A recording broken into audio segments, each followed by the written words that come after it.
Bonjour à tous, j'espère que vous allez bien. Rim a eu une grosse frayeur aujourd'hui avec sa fille Maria Valentina. En fait, hier, elle a commencé la diversification alimentaire et elle a donné un petit pot de carottes à sa fille. Et aujourd'hui, sa fille a fait une grosse crise de pleurs, si bien qu'elle n'arrivait plus à la calmer. Je vous laisse écouter toutes les explications de Rim et n'hésitez pas à réagir en commentaire. Mes amours, je vais vous parler ici sur Snapchat parce que c'est vrai que sur Snapchat, je peux me défouler un peu plus. Sur Instagram, je peux pas non plus faire trop de stories parce que après les stories elles sont limitées. Du coup sur Snapchat, voilà, je vais vous parler un petit peu de ce qui s'est passé aujourd'hui. Ma fille, elle a eu une crise, mais je vous promets les filles, j'ai jamais vécu ça avec elle. C'est la première fois. J'étais habituée à ses coliques et tout quand elle pleurait tous les jours. Mais aujourd'hui, moi, j'ai pleuré ça faisait longtemps que j'ai pas pleuré. Je me suis sentie tellement mal. Je me suis dit, mais qu'est-ce que j'ai fait? Est-ce que j'ai fait quelque chose de pas bien? Et heureusement, il y avait Léa aussi pour me soulager. Bien évidemment, Vincent et Christophe, que c'est le mari de Léa. Du coup, ils étaient là et ils ont vu cette crise. Comme vous savez, hier, j'ai commencé la diversification avec Maria Valentina. Et en tout cas, on pense tous que c'est à cause entre guillemets de la diversification parce que son petit estomac doit s'adapter, la digestion, etc. Ensuite, je vous ai lu. Merci vraiment pour vos soutiens, pour vos conseils. C'est incroyable. Et le 90% des femmes de vous me dites que c'est à cause de la diversification. Il y a beaucoup de mamans qui me disent que c'est tôt pour les 4 mois. Elles fêtent 4 mois d'ici 3 jours ou d'ici 2 jours, le 27. Mais en tout cas, moi, je suis les conseils de ma pédiatre de France. Avant de venir ici à Dubaï, bien évidemment, on est parti voir la pédiatre et on n'a pas non plus pris la décision de venir à Dubaï sans la permission de la pédiatre parce que on fait passer notre fille avant tout. Du coup, la pédiatre, elle nous a dit, écoutez, partez à Dubaï et une semaine après, une fois que vous êtes bien installés, une fois que la petite, elle s'est bien adaptée au climat, à la nouvelle vie, là, vous commencez la diversification. Attendez une semaine et c'est ce que j'ai fait. Moi, j'ai commencé hier lundi parce que voilà, on s'est bien installé. La petite, c'est bon, elle fait ses nuits, elle s'est adaptée à son nouveau horaire, à sa nouvelle vie. Et j'ai fait ce qu'elle m'a dit, la pédiatre de France. Et quand je suis venue ici, comme vous le savez, j'ai aussi pris un rendez-vous avec la pédiatre, sa nouvelle pédiatre. Du coup, elle m'a dit la même chose que notre pédiatre en France.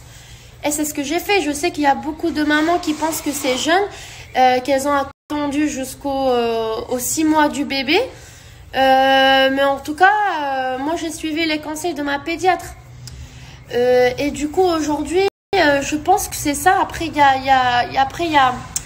y a des mamans qui me disent que peut-être c'est les dents. Je sais que ma fille, on dirait un petit escargot maintenant. Elle bave beaucoup. Je sais que...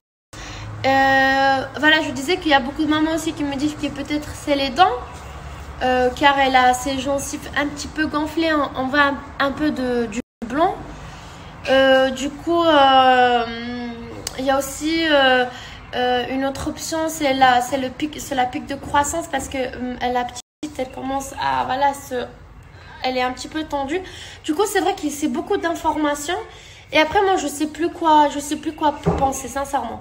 Mais pour moi, mon instinct maternel, c'est la diversification des nouveaux aliments parce que c'est vraiment sinon ce serait une super coïncidence parce qu'elle m'a fait ces petites crises 1 heure après sa petite purée. Et voilà, du coup les filles, je devais aujourd'hui vous montrer un petit endroit super typique ici de Dubaï, hyper mignon. J'ai pas envie de vous dire c'est où parce que j'ai vraiment envie d'y aller, de vous montrer cet endroit qui est génial. C'est vraiment super historique, il y a beaucoup d'histoires et j'avais tout planifié il y a quelques jours, les horaires, tout, les tickets et tout, et voilà, j'ai dû annuler parce que je me suis dit, écoute, si j'emmène la petite là-bas, elle me fait une crise comme ça parce que c'est un petit peu loin, moi comment je pars après chez la pédiatre? Je me suis dit, je préfère rester ici à côté, s'il y a un problème, je retourne à la maison, je prends la voiture et je vais direct chez la pédiatre. Je l'ai appelée par téléphone. Son assistante, elle m'a parlé. Elle pense un petit peu comme moi. Je lui racontais un peu la situation. Elle m'a dit, écoutez madame, ne vous en faites pas, c'est totalement normal et tout. Je vous avoue, c'est tout en anglais. Du coup, voilà, je comprends bien l'anglais. Mais bon, c'est vrai qu'il y a des accents et des accents. Du coup, des fois, je lui dis, sorry madame, you can repeat please. I don't understand. Est-ce que vous pouvez répéter s'il te plaît? Du coup, pas de souci, elles sont super gentilles ici. Elles vous écoutent, elles vous donnent des conseils et c'est vraiment génial. Du coup, c'est vrai que je me suis sentie rassurée avec l'assistante de notre pédiatre, de la pédiatre de la petite. En plus, elle parle couramment français, la pédiatre de la petite. Et s'il y a un autre problème, une autre crise, je vais directement la voir. Et voilà les filles, du coup, j'ai passé un petit moment super stressant. J'étais pas bien, tu vois, quand ton bébé pleure et tu sais pas pourquoi. Il y a cette impuissance et je me dis, s'il te plaît, mon Dieu, faites que j'ai 1000 fois mal, moi, et que ma petite, elle ressent rien, mais elle faisait... Elle m'a jamais fait ça. Elle m'a jamais fait ça. Et moi, j'ai pleuré, j'ai essayé de pas lui faire ressentir mon stress, ma panique, parce que après le bébé il ressent tout ce qu'elle ressent la maman. Et j'ai essayé vraiment de me calmer. Voilà, du coup j'ai essayé vraiment de me calmer, de me dire allez Rim, voilà, c'est juste une petite façade, mais je vous promets les filles, pour moi c'est horrible. Pour moi c'est horrible.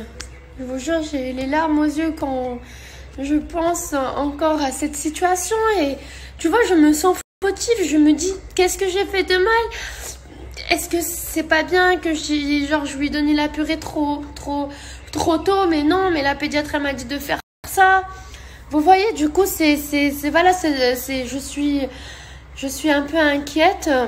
Et c'est vrai que Vincent, il est là, il m'aide beaucoup. Il était aussi pas bien, mais c'est vrai que lui, voilà, il me soutient, heureusement.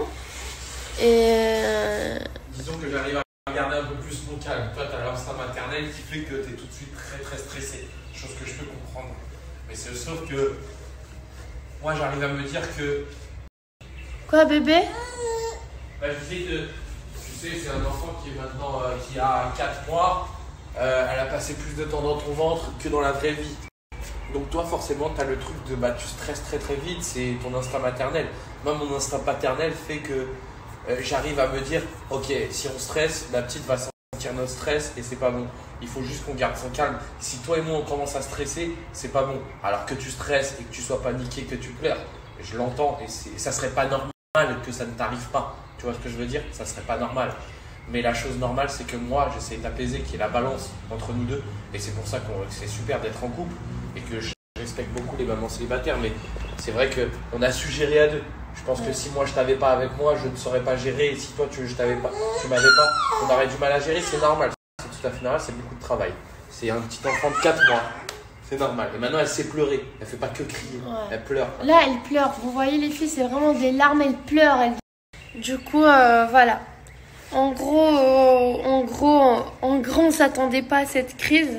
En tout cas, c'est comme ça avec les bébés. Et vous dire qu'elle va beaucoup mieux, elle va bien. Là, elle sourit, elle joue, elle est tranquille. Oui, mon cœur, tu m'as fait peur, mon bébé. Tu m'as fait peur. Je sais, mon cœur, je sais. Ah, les filles, vraiment. Et du coup, voilà, demain, ça sera autour des courgettes. Je dois y aller acheter des courgettes tout à l'heure.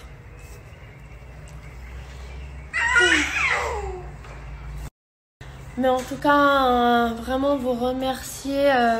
C'est magique ce truc. Vous êtes incroyables. Merci pour vos conseils. Merci à tous. Vraiment, c'est incroyable. Je sais que j'ai ma pédiatre, mais je vous ai aussi vous. Du coup, dès qu'elle a pleuré, j'ai dit bébé, je dois faire des stories, je dois leur dire ça et voir voir vos conseils, d'échanger avec vous. Pour moi, c'est essentiel. Et un gros bisou aux gens qu'on a rencontrés aussi tout à l'heure. Et aujourd'hui, on a rencontré des gens, voilà, ils se sont arrêtés pour nous parler. tout cas, ça fait du bien de rencontrer du monde super cool. Vraiment, ça c'est cool. En tout cas, là, les filles, Vincent il va y aller jouer au foot. Moi, je vais rester avec la petite. Je vais lui faire un petit bain, un petit spa, après avec de l'huile. Je vais la masser un petit peu. Du coup, je vais vraiment préparer un petit bain, toutes les deux. Un petit massage pour ma fille avec de l'huile. Voilà, je vais prendre soin de ma fille encore plus, tout ce que je peux pour elle.